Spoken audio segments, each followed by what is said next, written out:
Olá, eu sou Daniel, e se você está aqui é porque se sente tão atraído pelo medo quanto eu. A noite em uma pequena vila francesa é sempre envolta em mistério. E a casa na colina, coberta por uma espessa neblina, parece ser o único lugar onde o tempo parece parar. Elise, uma jovem artista que se mudara para a região em busca de inspiração, não acreditava nas histórias que os aldeões contavam. Ela havia alugado uma casa isolada, um lugar perfeito para se refugiar e pintar. As paredes antigas e as janelas empoeiradas pareciam carregar uma aura de melancolia, mas Elise, imune às superstições locais, acreditava que a solidão seria sua aliada. Porém, desde a primeira noite, algo não estava certo. Sons estranhos ecoavam no andar de cima, como passos pesados e um leve arranhar nas paredes. Mas, quando Elise subia as escadas, tudo parecia estar em silêncio absoluto. O frio que se instalava à noite e o constante formigamento de seus sentidos a incomodavam, mas ela insistia em ignorar. Com o tempo, os sonhos começaram a se tornar mais vívidos. Sempre o mesmo sonho, uma figura encapuzada caminhando pelo corredor escuro da casa. Agora, ela não podia mais negar. Algo estava ali com ela. As noites tornaram-se cada vez mais pesadas. Elise tentava se concentrar em sua arte, mas a sensação de estar sendo observada era constante. Os aldeões, que haviam sido amigáveis no início, começaram a evitá-la. Quando finalmente decidiu perguntar sobre o histórico da casa, uma senhora idosa murmurou apenas uma palavra: tragédia. Ela não disse mais nada, mas os olhos da mulher estavam cheios de um terror profundo, como se soubesse algo que Elise não deveria saber.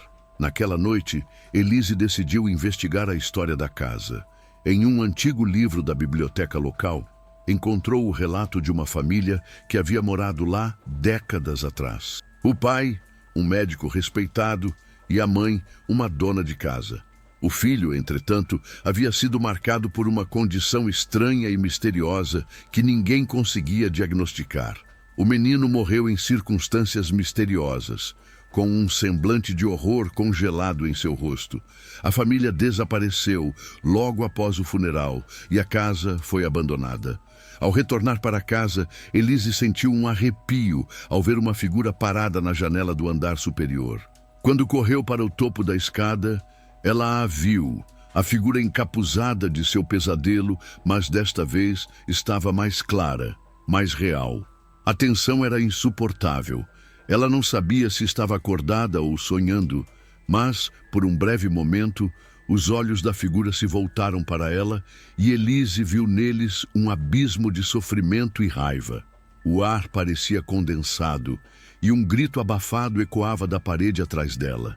Elise não conseguiu mais ignorar a presença que a cercava. A cada noite, as aparições tornavam-se mais intensas. Ela não sabia mais se a casa estava assombrada ou se a sua mente estava começando a se desintegrar. Uma noite, ao acordar no meio da madrugada, ouviu um choro vindo do andar de cima. Uma voz baixa e gemente que parecia pedir socorro. Ela subiu as escadas correndo, mas ao alcançar o topo, o choro cessou abruptamente e ela encontrou um quarto trancado. Por alguma razão desconhecida, Elise sentiu que era naquele quarto que a verdade estava escondida. Quando finalmente conseguiu abrir a porta, a visão a paralisou. O quarto estava intacto, exceto por um retrato emoldurado na parede. O mesmo menino do relato.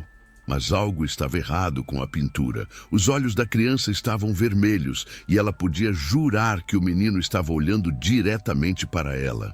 Nesse momento, Elise soubera que o espírito da criança ainda vagava pela casa e ela agora estava sendo chamada.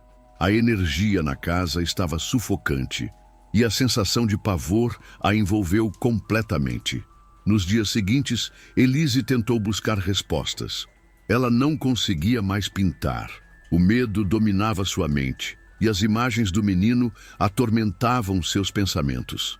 Quando a noite caía, ela não conseguia mais se mover com facilidade. Cada sombra, parecia ganhar vida. Ela sabia que precisava sair dali, mas havia algo que a prendia. A busca por respostas a levou a um velho cemitério nos arredores da vila, onde ela encontrou o túmulo da família que havia morrido. A lápide do menino estava coberta de musgo, mas ao limpá-la, ela encontrou um nome: Gabriel. O espírito do garoto não parecia querer vingança, mas sim liberdade. Elise sentiu uma conexão profunda com ele e decidiu enfrentar o terror que habitava sua casa. Ela fez uma última tentativa de comunicação com o espírito, mas ao fazê-lo, algo terrível aconteceu. A casa se encheu de uma energia violenta e a figura encapuzada apareceu mais uma vez. O espírito de Gabriel, em toda a sua forma espectral, tomou forma física e se lançou sobre ela, arrastando Elise para um pesadelo interminável. Agora, ela sabia que o espírito de Gabriel não desejava perdão. Ele desejava companhia para sua eterna solidão. Naquela noite, a casa alcançou seu pico de estava caos. Sozinha, encurralada pelos gritos e pelos sussurros de uma presença incontrolável. As paredes começaram a sangrar e os quadros caíam das paredes com estrondos ensurdecedores. Elise tentou correr, mas sentia-se como se estivesse sendo puxada para dentro da casa, como se suas pernas não obedecessem mais. O espírito de Gabriel finalmente a alcançou e a envolveu em uma escuridão impenetrável. Ela tentou lutar contra ele, mas o pavor era tão intenso que as forças que restavam em seu corpo desapareceram. No instante em que seus olhos se fecharam, ela viu pela última vez o rosto do menino, não mais assombrado, mas com um sorriso frio e vitorioso. No dia seguinte, a casa estava quieta. Os aldeões que passavam pela colina notaram que a casa, agora, estava totalmente abandonada. Ninguém sabia o que havia acontecido com Elise. Alguns disseram que ela havia desaparecido sem deixar vestígios. Outros falavam que ela se tornara parte do lugar, condenada a vagar pela casa como uma sombra, como o espírito de Gabriel. Mas, todas as noites, quem ousasse se aproximar da casa podia ouvir o mesmo som, um choro fraco e desesperado, ecoando pela brisa fria da noite. Elise nunca foi vista novamente, e a casa permaneceu em silêncio, aguardando o próximo ser imprudente o suficiente para atravessar sua porta.